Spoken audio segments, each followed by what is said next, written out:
Okay, so I don't play the ukulele, and I don't have a robot named Betty, but of course I came equipped with my rubber hand, so I'll just put that right there. So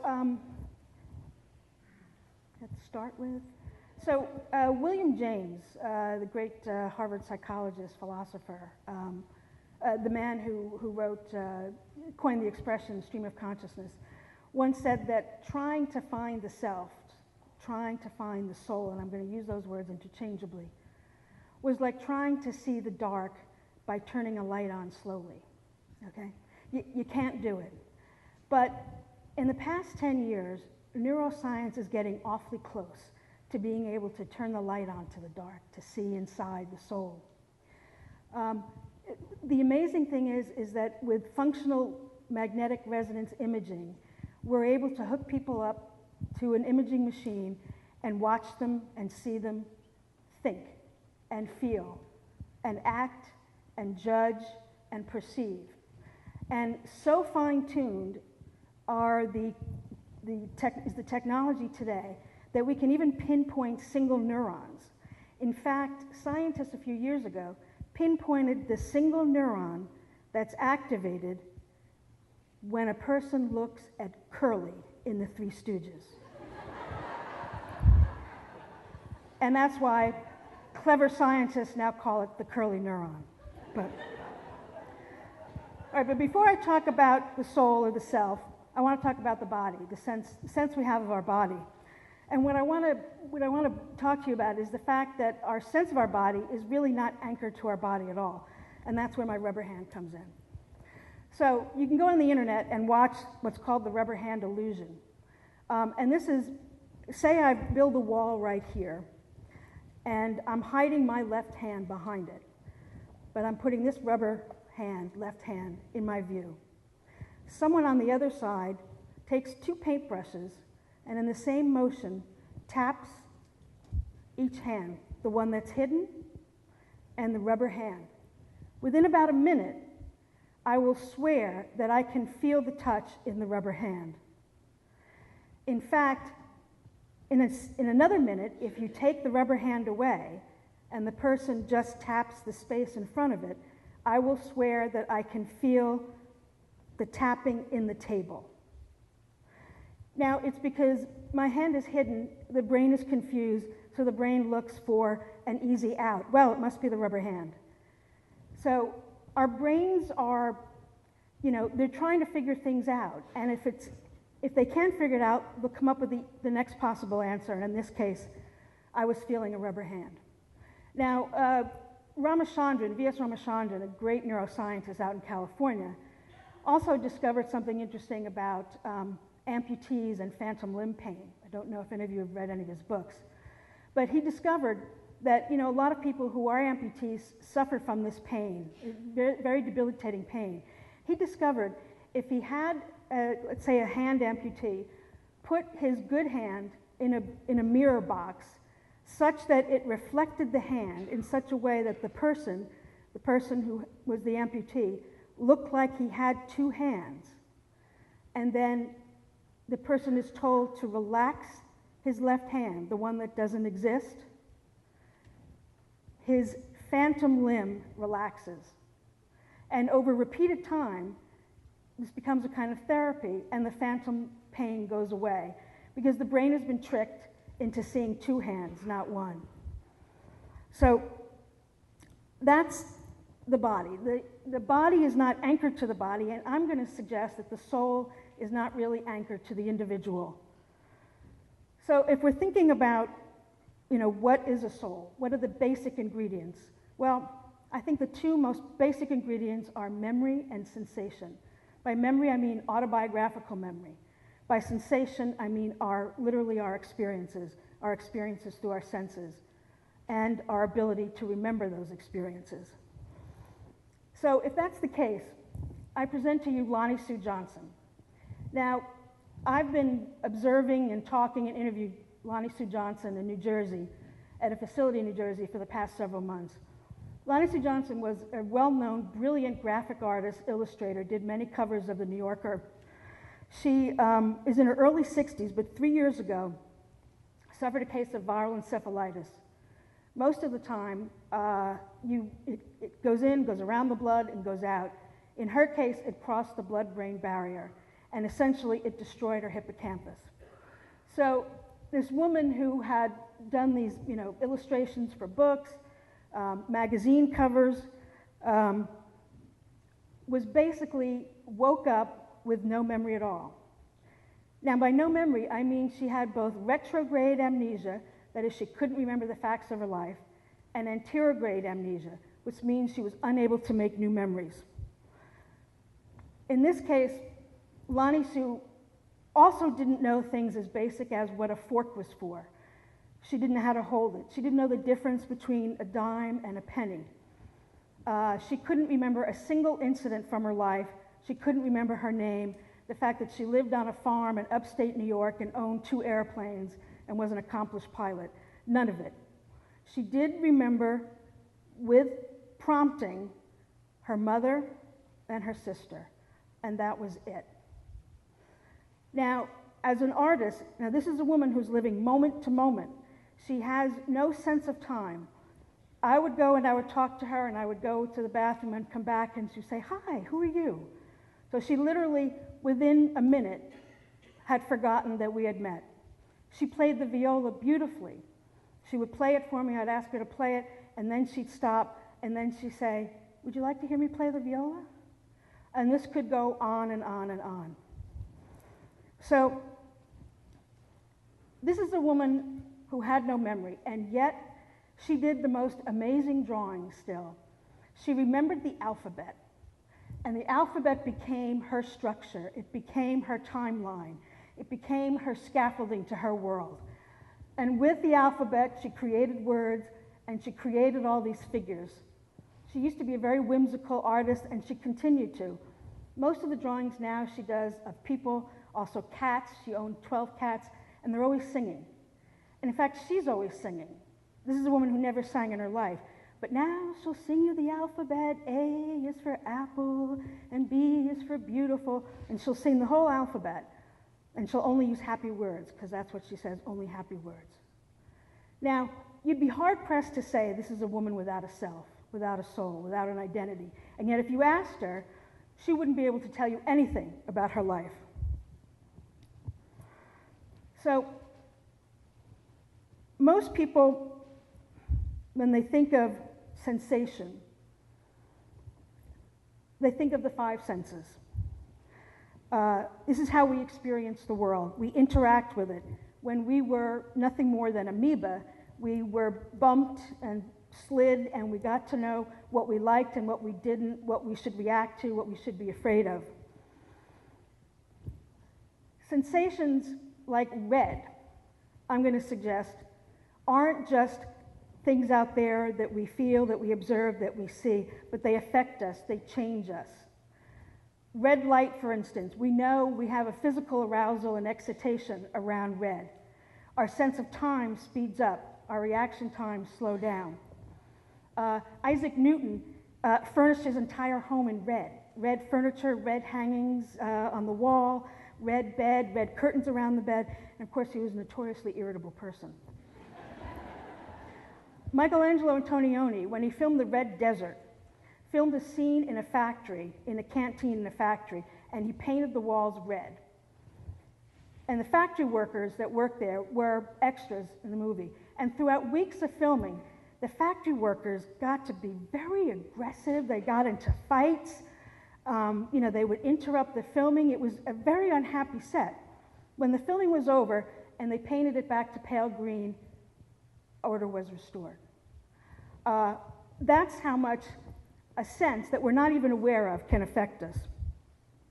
So most people, when they think about experience, they think, okay, experience is impossible without a subject, without a person doing the experiencing.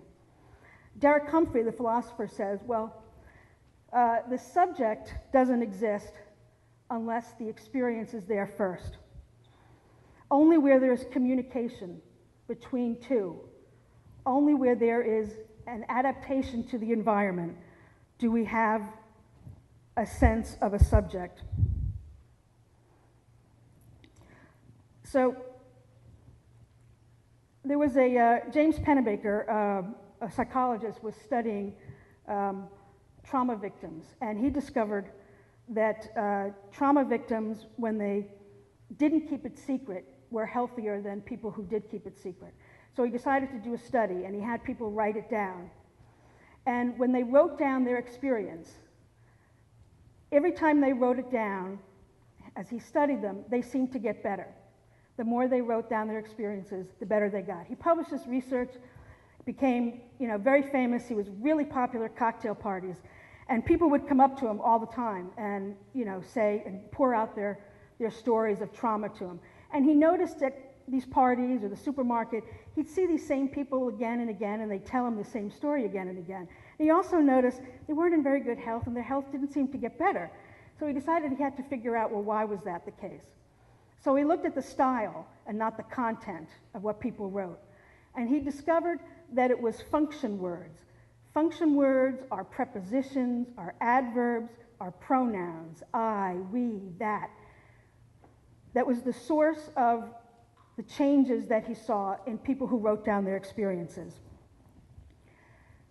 Now, what he discovered was the healthiest people were the people who wrote first about their experience using mostly I, and then wrote about the experience again using you and we.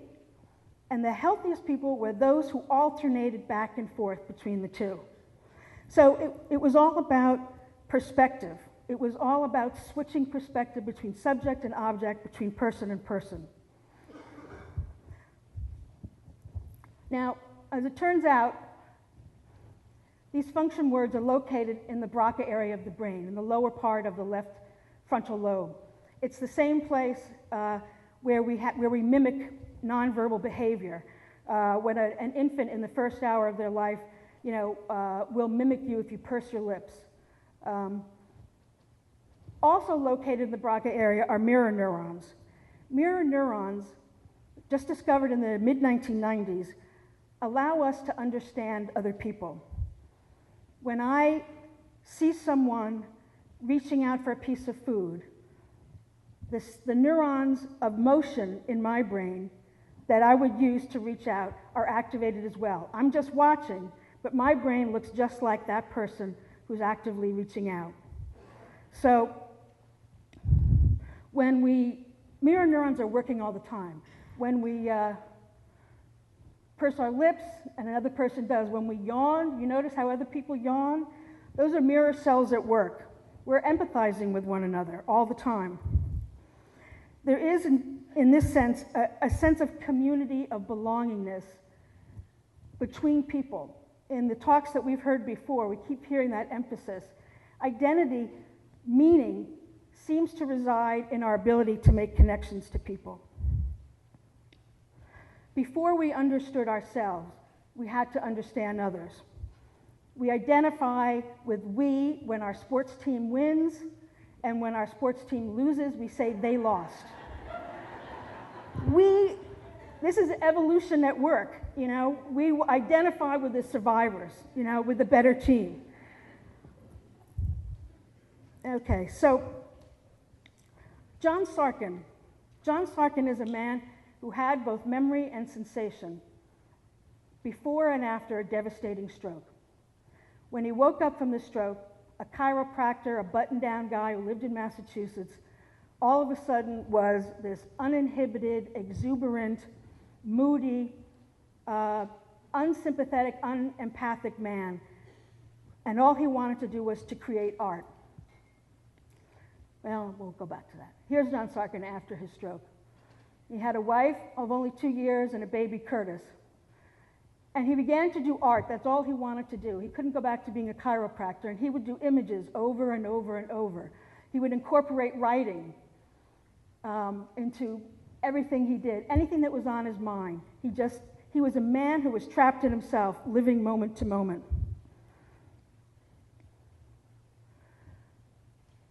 Here's John with his baby Curtis. He's barely being able to pay attention to him. All he can do is draw. For 10 years, John worked in his studio. He couldn't relate to his family. He would get up in the middle of dinner and leave. But slowly Jon sort of came out of himself, and there were two really important things. He always felt adrift. This was a man who remembered who he was before, and he knew who he was now, and he knew he wasn't the same person, and he couldn't figure out who he was.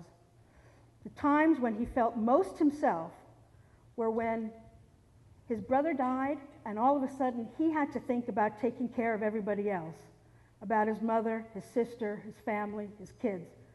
The other time, when he met the only other person like him that we know about in the world, Tommy McHugh from Liverpool in England, who also had a stroke. Nothing like Jon Sarkin, this Ivy League educated guy. Tommy was, a petty criminal most of his life. But he had a stroke and woke up with a compulsion to do art, and when they met one another, it was like meeting their mirror image. It was when he engaged with someone else that Jon felt most himself. Now his art, a lot of it is portraits, some of them based on works of art, some of them about himself. And I've watched this process where Jon is now relates to people more than he ever did before. And when he is, he's finally comfortable. So there's a question about what is it that makes us who we are? When do we know who we are? My contention is that it's only when we are relating to other people. It's only when someone reaches out and connects to us. There was a case of a woman in Great Britain in a coma in a vegetative state. She was hooked up to an MRI.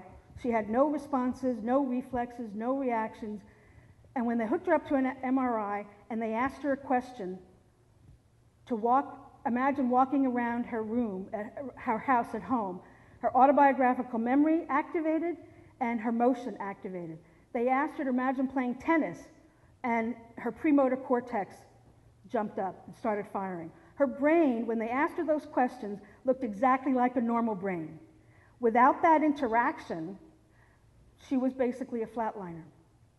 Now, I want to tell one last story. There was a doctor in Boston a number of years ago who was asked to take a look at a woman who had been in a vegetative state for 30 years since she was born. Essentially, she was born without the hemispheres of her brain. What she had was a clump of tissue on a brainstem, and that was it. Again, insensate. She was blind. She didn't react to pain. There was no recognition at all. And for whatever reason, this doctor, Dr. Counter, brought in a music box, and he opened the music box, and for the first time, this woman turned toward the music and smiled. She had struggled for self-definition, and he gave her the chance to be defined, to be a person. Otherwise, she was a vegetable. My contention is, when the Bible says the eyes are the mirror of the soul, I say it's a two-way mirror. Thank you.